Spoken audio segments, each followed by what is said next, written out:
We've always given judges a lot of discretion in the punishment side, but we've always focused on punishment. And, it's time for the legislator to step up and say, that's not making a big enough difference. We need to get to the root of the problem. And the root of the problem is that these people are alcoholics and they need treatment. And so we are mandating and forcing judges to require treatment for the first, second, and third offense. On the first offense, they get 28 days of treatment.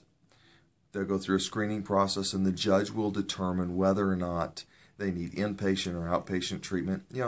If they're borderline, it could be something as simple as you're going to go to 28 AA meetings, and you're going to show us that you completed that. So that's the discretion that's still left to the judge, but what's not is whether or not they get treatment. Second offense, we're going to require 90 days of treatment, but 28 days of that has to be inpatient.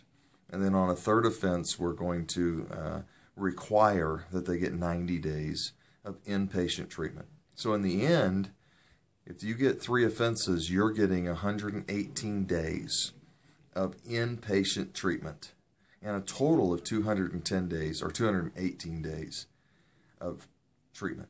And what about punishment? Well, the punishment doesn't change. We're not changing the punishment that you get for getting your first 3 offenses. Now, what we are doing is a lot of DAs, when you get your 4th offense, they're actually plea bargaining it down to the 3rd offense. And so they're charging you with a 2nd, and sometimes a 3rd, and even a 4th, 3rd DWI offense. Why? Because once it's a 4th offense, it's a felony.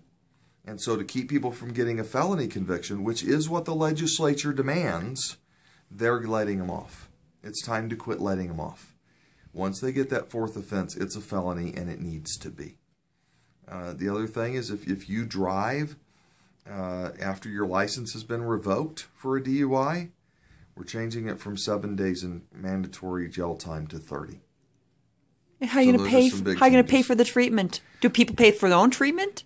Well, right now the law says that they do.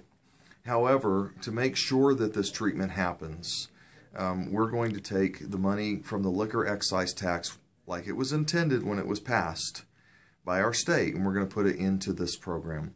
Now, in 2017, it stops going into the lottery fund. That money will then move into this program and fund this treatment. So about $11 million a year. And the liquor excise tax is tax we pay on liquor. So every time you buy alcohol, you have a really high tax rate. That money was all passed, and that tax rate was all passed to be for prevention and treatment of alcohol problems. We just put it back to the original intent of the legislature to make sure it goes to the treatment that we're charging the customer for. And you think the treatment's going to work? I hope so. But if we find that it doesn't, at least we've tried. We've tried to give treatment and not just punish. And I think at that point, we come back and say, you've had the treatment. It didn't work. It's time for you to quit getting behind a wheel, period.